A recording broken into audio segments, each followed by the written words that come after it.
So, yun, no? So dito ba, ito ba yung sa may MacArthur Highway? Pag dumaan po kayo dito sa may bahagi, papunta doon sa may ano ng Apalit. At yan, makikita mo na yung ginagawang, ayan o. So yan po yung ginagawang Apalit Station. Nakita na yung mga bakal at saka yung bayadak. At makikita na rin natin yung mga equipment dyan o. So yan po yan. At dito, yung mga puno na yan, yung banda doon, yan po yung right of way na pinar. Paakyat naman dito sa may Sullivan Bridge. At yung dyan banda kasi sa may umpisa kasi yung embankment ng Sullivan Bridge dyan. Paakyat na yan. At dyan parte na yan, dyan humihiwalay itong row ng PNR. So humihiwalay sa may MacArthur Highway. So, kaya pagdating mo dito parte na to sa may MacArthur Highway, malayo na yung ginagawang release ng tren. So, dire-diretso na yan papunta doon sa may palaisdaang bahagi ng Minalin, Santo Tomas at lalabas na yan sa may San Fernando, Pampanga. So itong Apalit at San Fernando Station, yung dalawang station, yung malayo po ang agwat nila. No? So nasa mga 12 kilometer. Dahil dati mayroon ng station sa may Santo Tomas, ngayon wala na. So yan. So dire-diretso na po yan. So yan po yung mga nanggagaling ng San Fernando, Pampanga, nanggagaling ng bayan ng Apalit. So dito po ito sa may Sullivan Bridge at yun na nga makikita natin dito. Yan po yung sa may south na bahagi ng gagawing cantilever bridge para sa release ng tren. Yan o. Ayan po yung Pampanga River.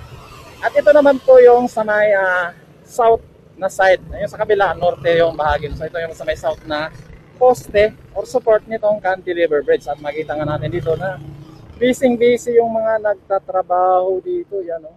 So at makita natin yung forma or yung anong tawag diyan.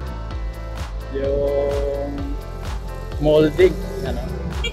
So yan o. Pero yung sa gilid dito mukhang binuhusan na. At kagaya din nito doon sa gagawin nila sa may bahagi ng Clark, no, Pampanga. Na isang segment ng viaduct lang din ang gagawin nila dito at dyan nga nila iakyat yung firm traveler. So yung makakast na yan. Makita natin yung crane, yung boom crane, mayroon silang inaakyat na patataas. Inaakyat o ibababa. So yun. So dito, lang metro lang yan, mayroon 2 poste dito. At makita natin dito sa baba, no? You know, may inaano na nila yung mga yung firm traveler, yan o, yung isang crane na yan. At mayroon silang nag-ano dyan sa baba. So binubuhat na nila, mukhang binubuo na nila yung firm traveler. No? So siguro ilang araw na lang makikita na natin na iakyat na nila itong kanilang traveler para magsisimula na sila sa pag-cast na dito sa cantilever bridge. At yun na nga, nauna itong poste na to, ditong parte ng south, no? Nauna sila dito. Kumpara doon sa kabila, yun o, magsisimula pa lang sila ng pag-ano doon sa paas nitong support, no? Pero titignan mo, parang ang maliit lang. Pero pag nandito ka sa malapit, ang lalaki nitong bilog, itong poste na to. Grabe. Lalaki. Hindi ko lang alam kung ilang metro ang distansya nitong 2 poste na to. Yung ikakast nila na na para sa tulay. So yun na nga, dito itatawid yung train. Yung pag naging operation na yung NECR, no? So dito yan, tatawid yan. Pero nakita mo naman sa iba nating mga video na mayroon pang mga nakaano dyan. Hindi pa cleared yung right of way nung NECR papuntang Kalumpit. Paglampas mo pa dyan, marami pang mga nakatirang mga bahay dyan. Kasi hindi naman yan basta-basta papaalisin hanggat walang malilipatan. Dahil hindi naman nila kasalanan na nagiging mahirap sila. Hindi naman na kasalanan na nagiging mahirap tayo. Kaya kung mga yan mayayaman pa, kung may pera pa, hindi yan titira dyan. Kaya na dapat yun naman ang kinoconsider po, yan naman ang kinoconsider ng gobyerno na hindi naman basta-basta. Hindi ko nga alam kasi yung ibang nakausap na nila, yung iba may kumakausap na. Yun. At yung dito nga so yan po yung mga poste. 2. Yan So yan mayroon silang ibinababa na mga na mga galing sa taas. Yan. So tuloy-tuloy lang yung ano dito sa may bahaging ito ng Sulipan, Barangay Sulipan, no? Dito tatawid sa may Pampanga River. Yan, no? So yan, makikita natin dito na yan.